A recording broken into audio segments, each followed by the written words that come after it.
신의 성품이라고 한 두 번째 시간을 가지도록 하겠습니다. 다 같이 우리 민수기 12장 제가 한 절, 여러분이 한 절 크게 교독했으면 좋겠습니다. 많으니까 잘 읽어줘요. 모세가 구스 여자를 취하였더니 그 구스 여자를 취하였으므로 미리암과 아론이 모세를 비방하니라.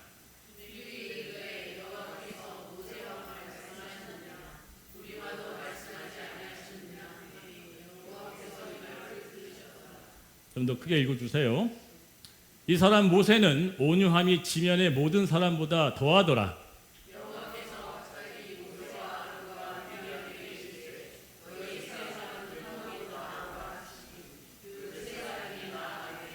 여호와께서 구름 기둥 가운데로부터 강림하사 장막문에 서시고 아론과 미리암을 부르시는지라. 그 두 사람이 나아가매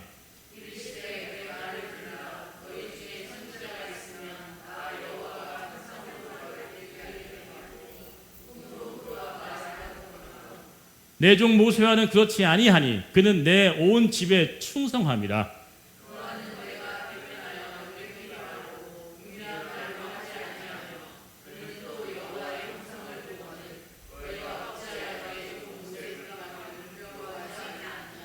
여호와께서 그들을 향하여 진노하시고 떠나심에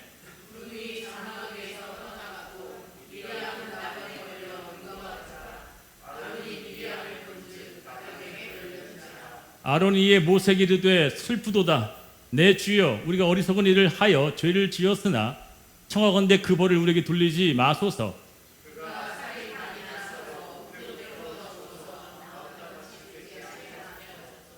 모세가 여호와께 부르짖어 이르되 하나님이여 원하건대 그를 고쳐 주옵소서.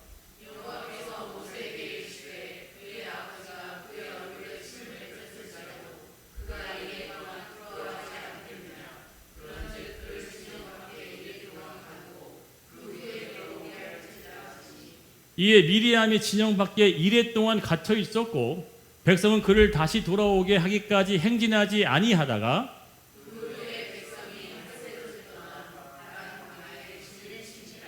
아멘.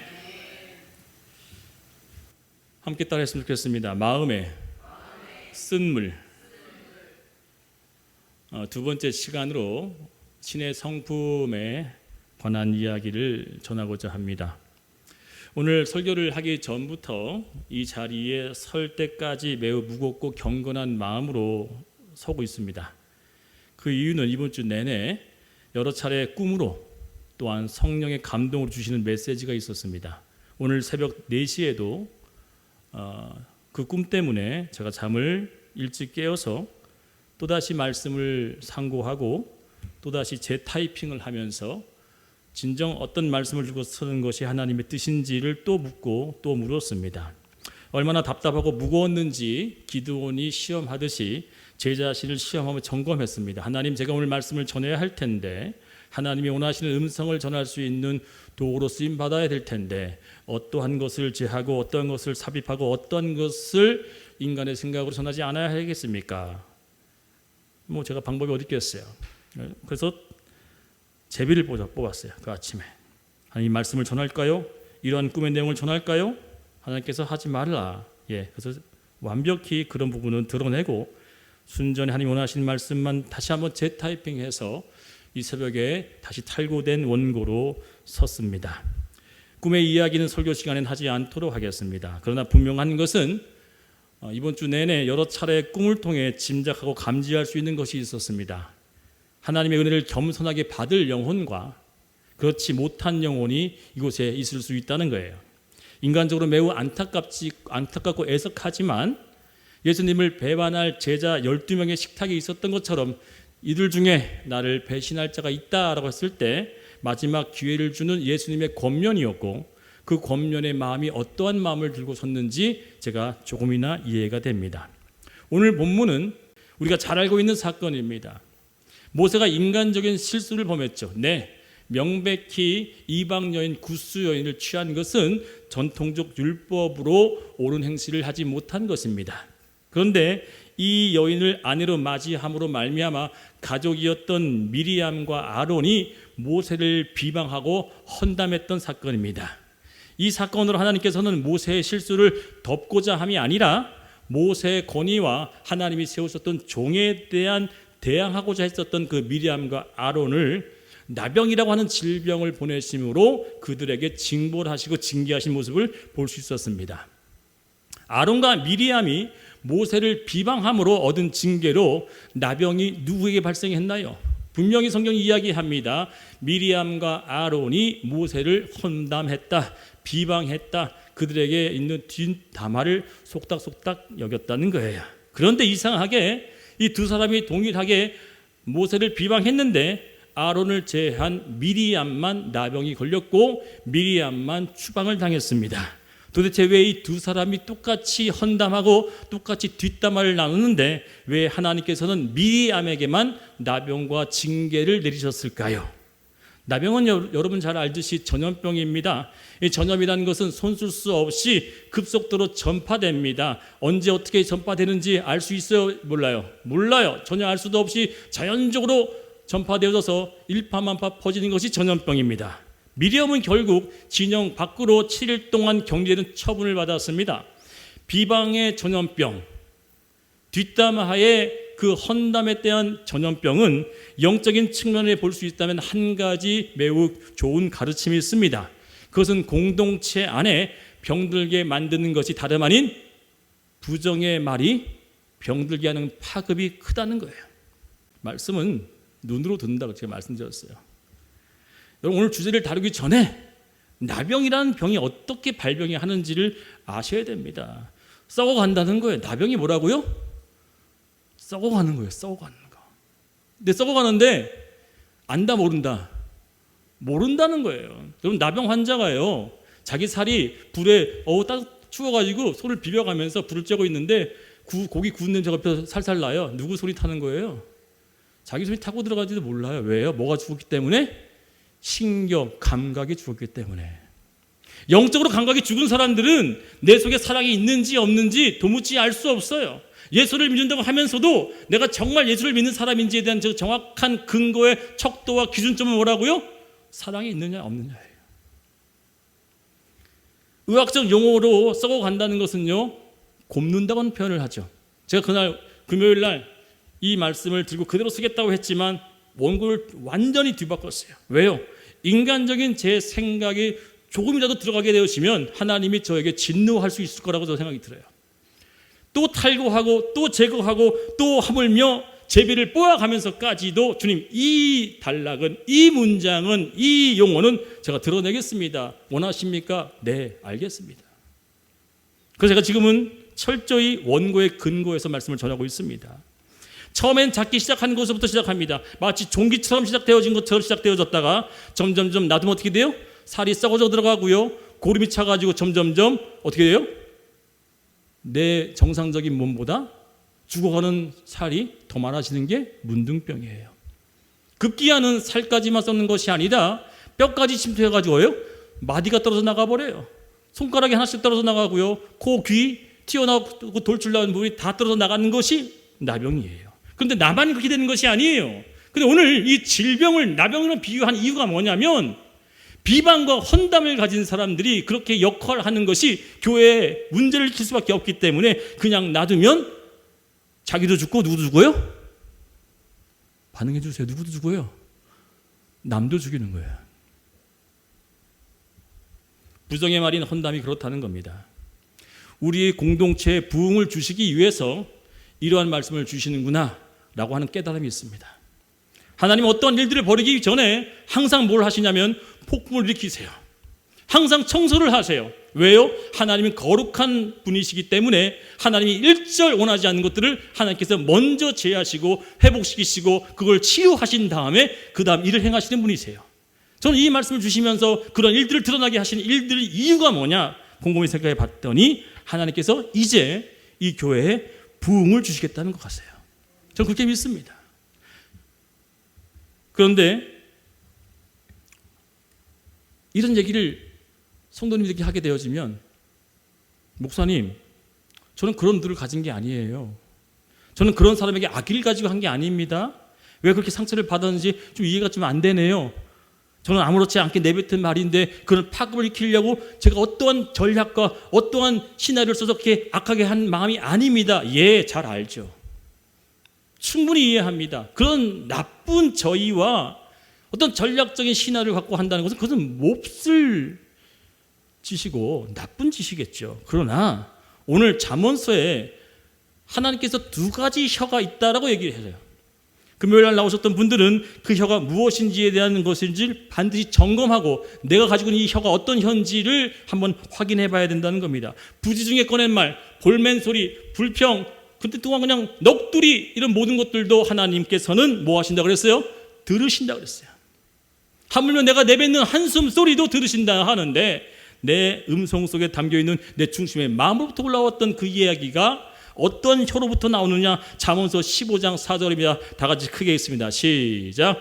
온순한 혀, 평온, 치료, 건전한, 소생시키는 곧 생명나무이지만 패역한 혀, 삐뚤어진, 부정한, 왜곡는 마음을 상하게 멸망, 상처, 손에 파멸하느니라. 가로에 있는 것을 사다지고 다시 한번 읽습니다. 시작. 온순한 혀는 곧 생명나무지만 패역한 혀는 마음을 상하게 하느니라. 아멘. 성경은 분명히 말씀하고 있습니다. 부정한 말, 즉 패역한 혀의 파괴력은 나만 죽이는 것이 아니라 남까지 죽이는 결과를 낳는다는 거예요. 유대인들의 삶의 지침서이자 지혜서는 탈무드 아십니까? 탈무드에 이런 가르침이 있어요. 살인은 한 명을 죽이는 것이지만 패역한 혀는 3명을 죽인다 그래요. 이게 탈무드에 기록되어 있어요. 첫 번째, 내가 헌담하는 대상자를 죽이고요. 또한 그 헌담을 듣는 그 소리를 듣는 자를 죽이고요. 또한 누굴 죽여요? 헌담하는 자신을 죽인다는 거예요. 아멘 못하겠죠. 여러분이 탈무드가 이야기하는 것이 뭐라고요? 이 헌담하는 혀가 죽이는 살인은 3명을 죽인다는 거예요. 그 헌담 대상자를 죽이고 내가 헌담한 대상자를 듣는 그 상대방을 죽이고 그리고 내가 죽는다는 거예요. 전 너무너무 기가 막힌 이야기를 생각합니다. 여러분 세상에서 이야기하는 어떤 속담이자 어떤 명언 같아요. 제가 얼핏 이런 얘기를 들은 적이 있어요. 우리 혀가 너무너무 강력하고 또한 독하고 또한 능력이 있기 때문에 이것을 감추기 위해서 이중창을 해놨대요. 어떤 이중창이요? 치아와 입술이에요. 무슨 얘기인지 아세요? 이 혀가 얼마나 강력하면 우리 몸의 장기 중에 2개로 뭘 한 거예요? 커버해 놓은 거예요. 눈은 뭘로 해놨어요? 한꺼풀밖에 없어요. 근데 혀만 뭐예요? 이중창으로 해놨어요.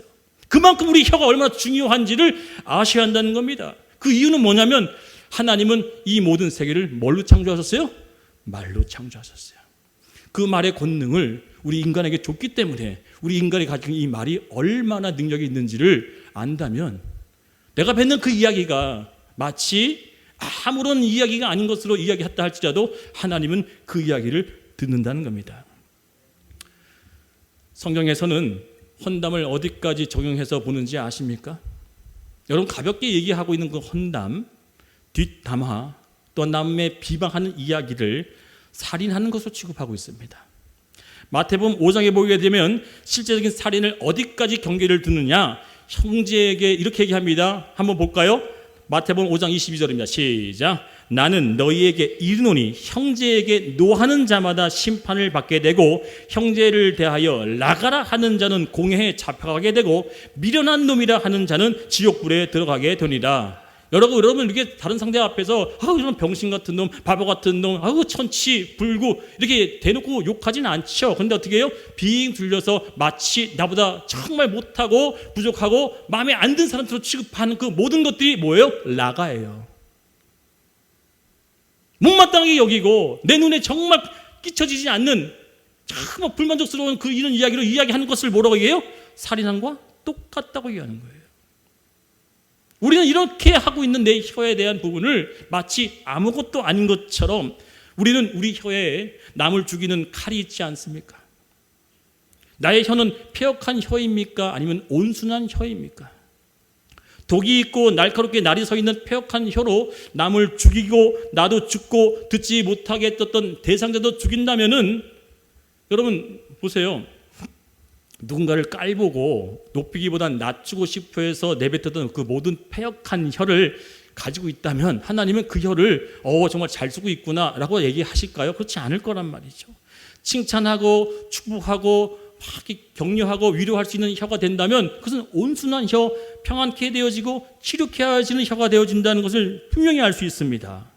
우리 주변에 혀를 잘못 사용해서 정말 안 좋은 일을 겪은 그런 스토리들을 이야기들이 참 많아요. 그런데 너무너무 유명한 영화 있어요. 제가 딱 이름만 대어지면 다 아는 영화입니다.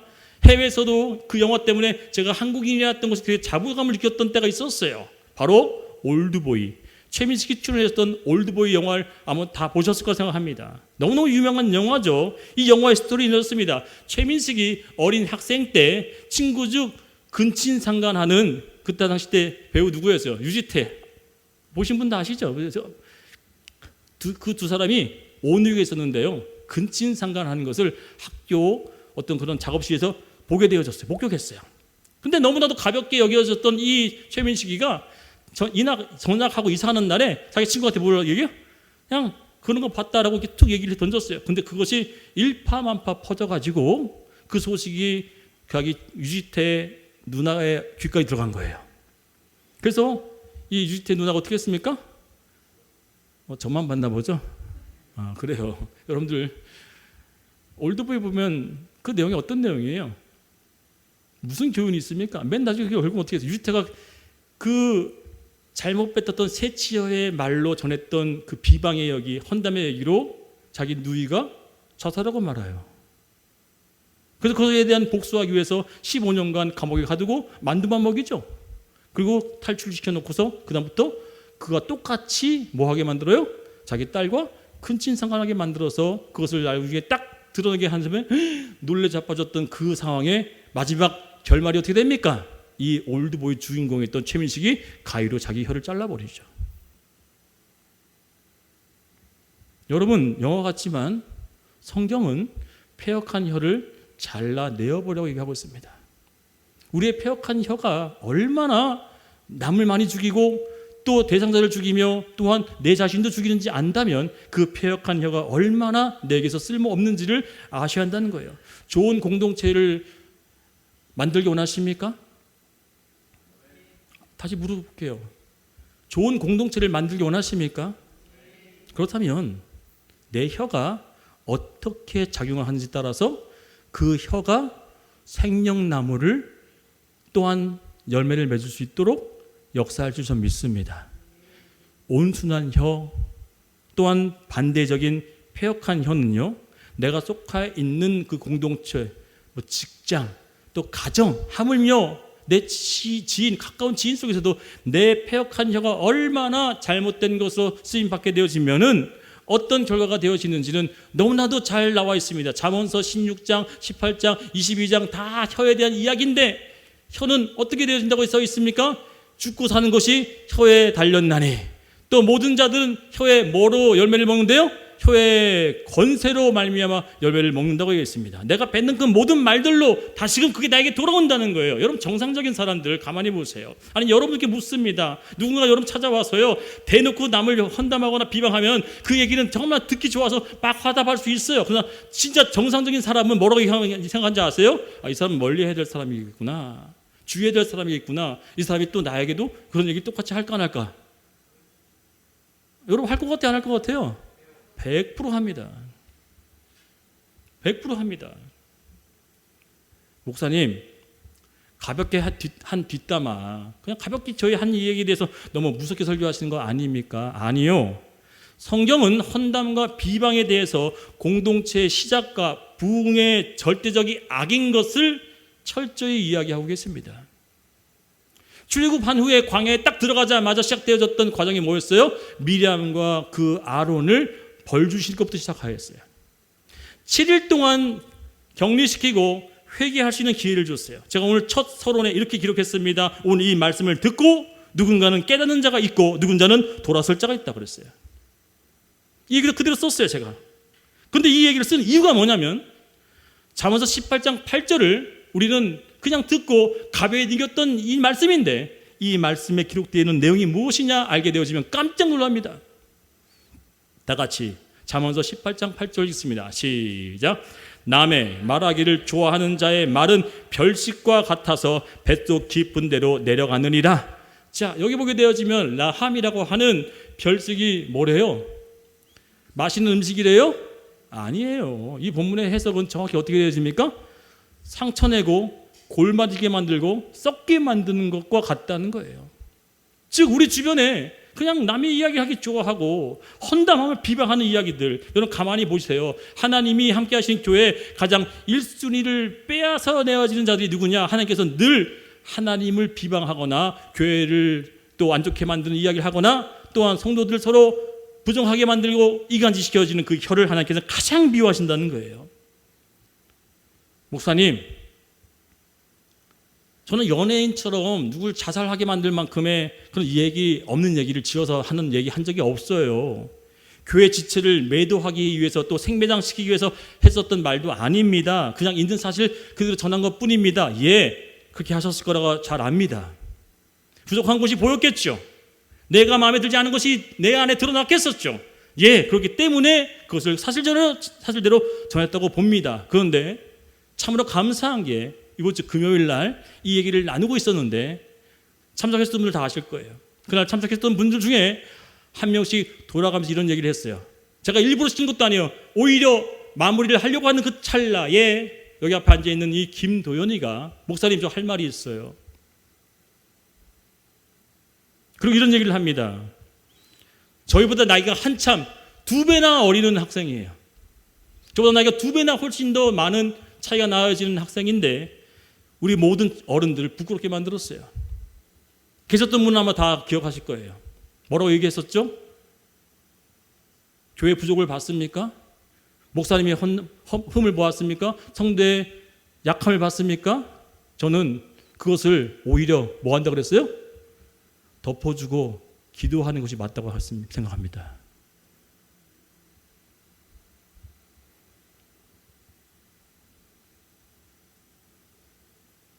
뭐가 맞습니까?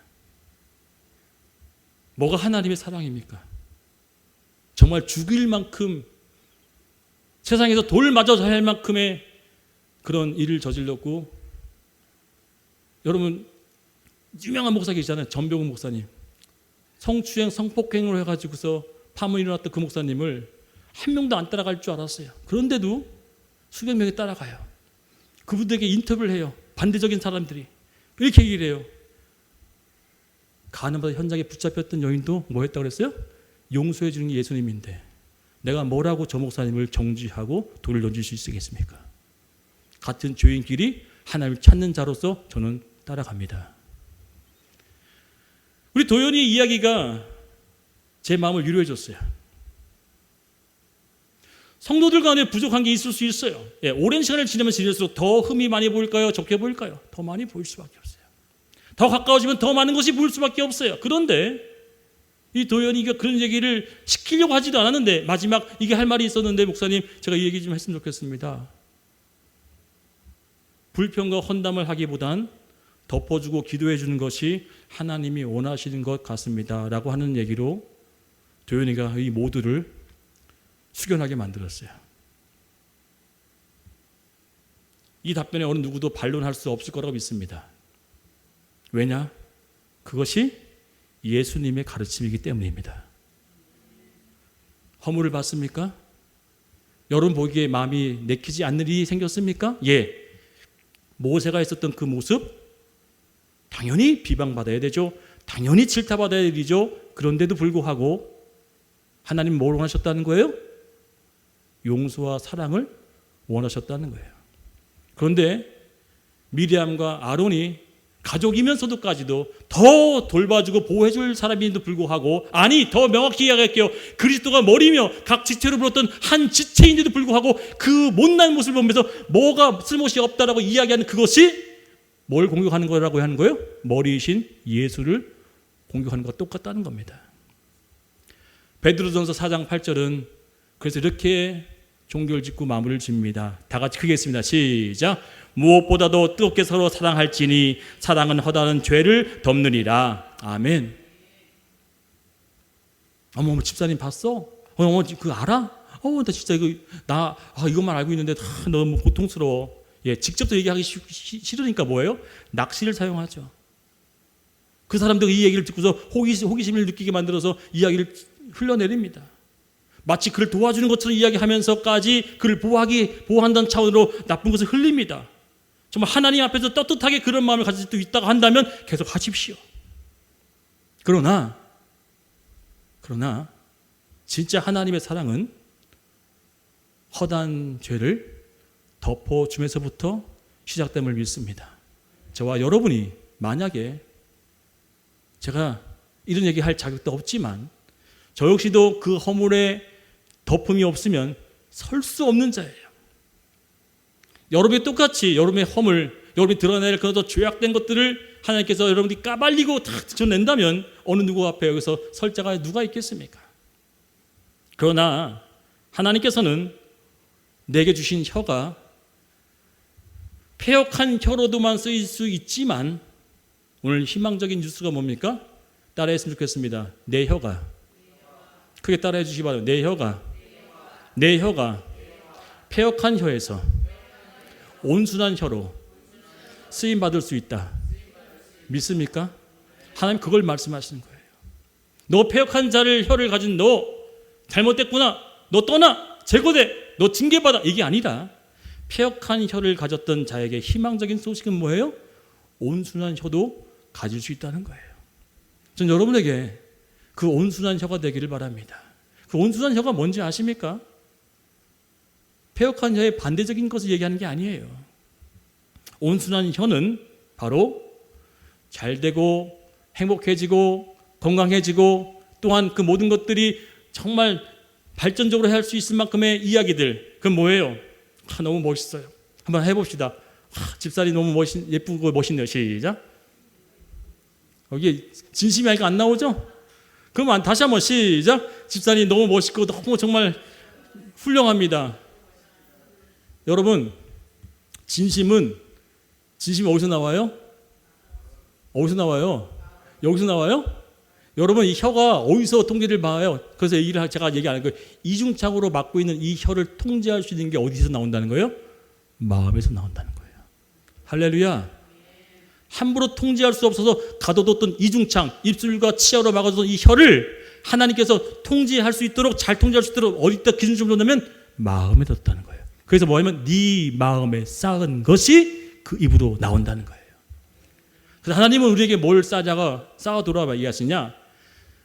이제 복음은 희망이지 않습니까? 희망의 메시지는 곧 우리에게 믿음과 소망을 주는 거잖아요. 자, 그렇다면 이제 보세요. 하나님 여러분을 징계하시고자 이런 말씀을 하심이 아님을 저는 믿습니다. 저는 뭘 이 말씀을 준비했느냐? 특히 하나님께서 이 얘기를 하시자 하는 이유는 딱 한 가지밖에 없어요.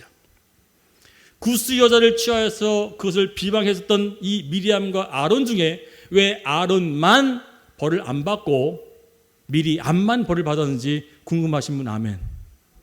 별로 안 궁금하세요? 궁금해 안 궁금해요? 미리암과 아론이 모세를 비방했던 보여 써 있죠.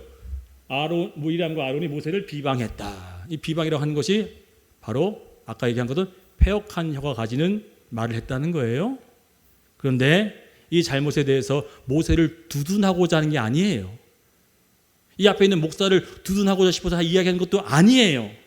하나님은 공동체 모두를 사랑하고 교회를 사랑하시다 보니까 하나님은 은혜를 부어주시기 전에, 하나님 놀라운 일을 하시기 전에 하나님은 뭘 항상 제거하세요?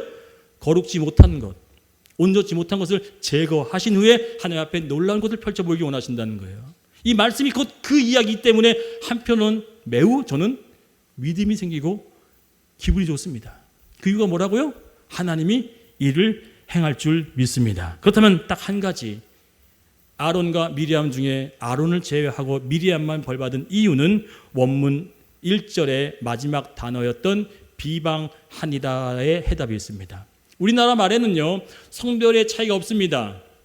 동사에 남성이 했는지 여성이 했는지 그런 구분이 없어요. 그런데 히브리어에는 남성이 했는지 여성이 했는지 그 구분법이 있습니다.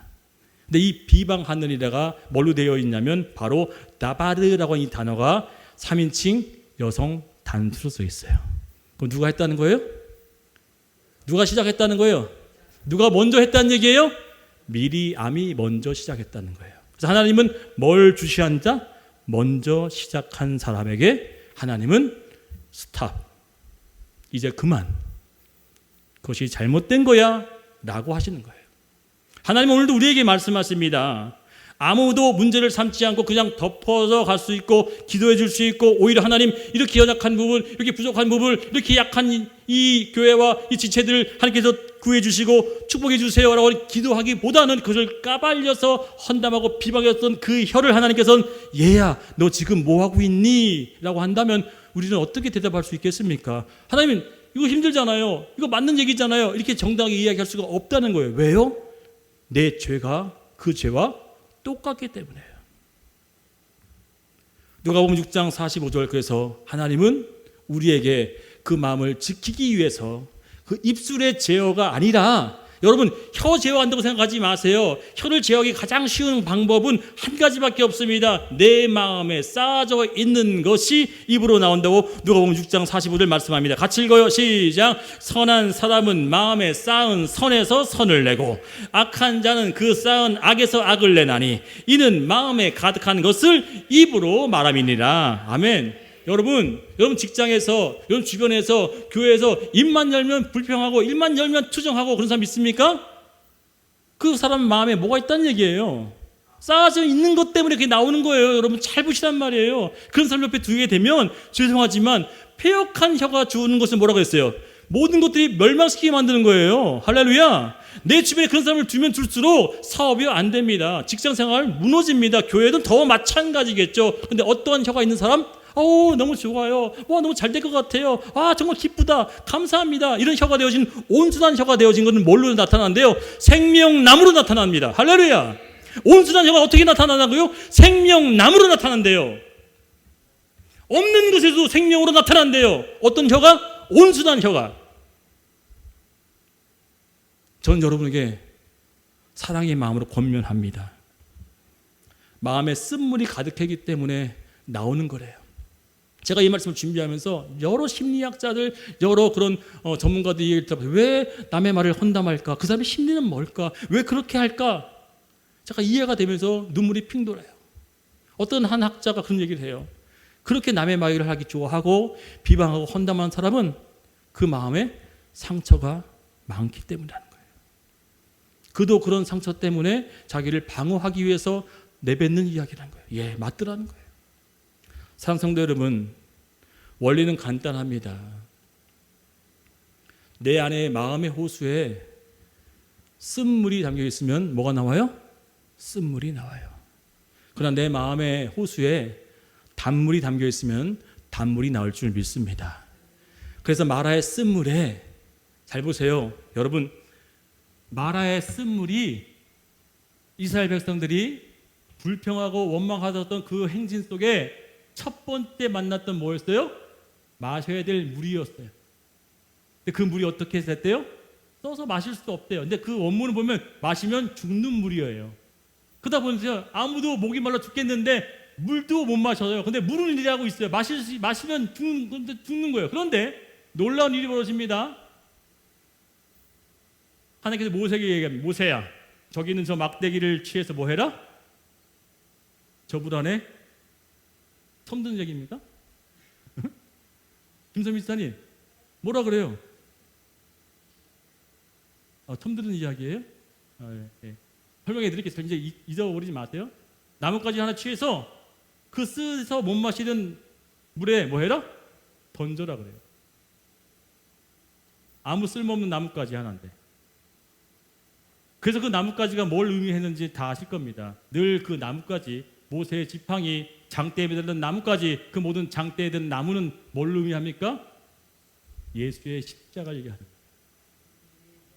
내 안에 쓰고 늘 상처로 가득했던 내 마음에 정말 예수의 십자가가 이 안에 던져져 있다면 우리는 어떤 것이 나올까요? 단물이 나올 줄 믿습니다. 그런데 왜 내 안에 쓴물이 나올까요? 왜 내 안에 마음에 쓴 그 독설에 가득한 폐역한 혀로 대화가 나올까요? 이유는 한 가지밖에 없습니다. 그것은 바로 내 마음의 호수에 십자가가 던져지지 않았기 때문일 수 있습니다. 말씀을 마칩니다. 여러분, 제가 이 말씀을 준비하고 또한 한 구절 하나를 더 넣었어요. 오늘 이 새벽에.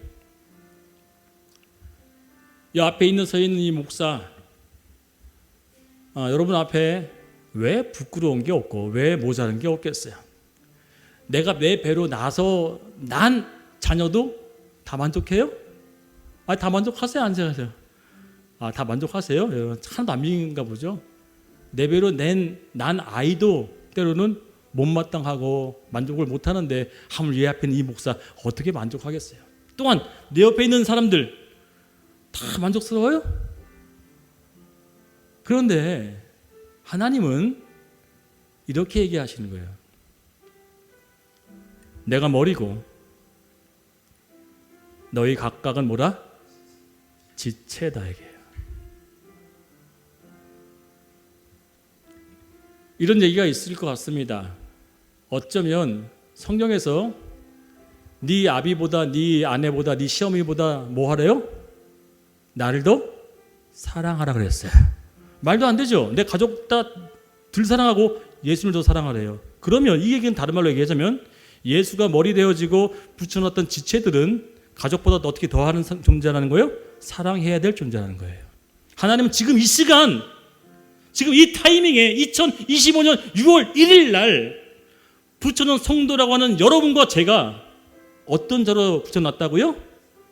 그리스도가 머리고 못마땅해 보이고 불만족스럽고 내가 정말 어떤 부분에서 한심해 보일지라도 어떤 존재로 붙였다고요? 사랑해야 될 존재로 붙여놨다는 겁니다.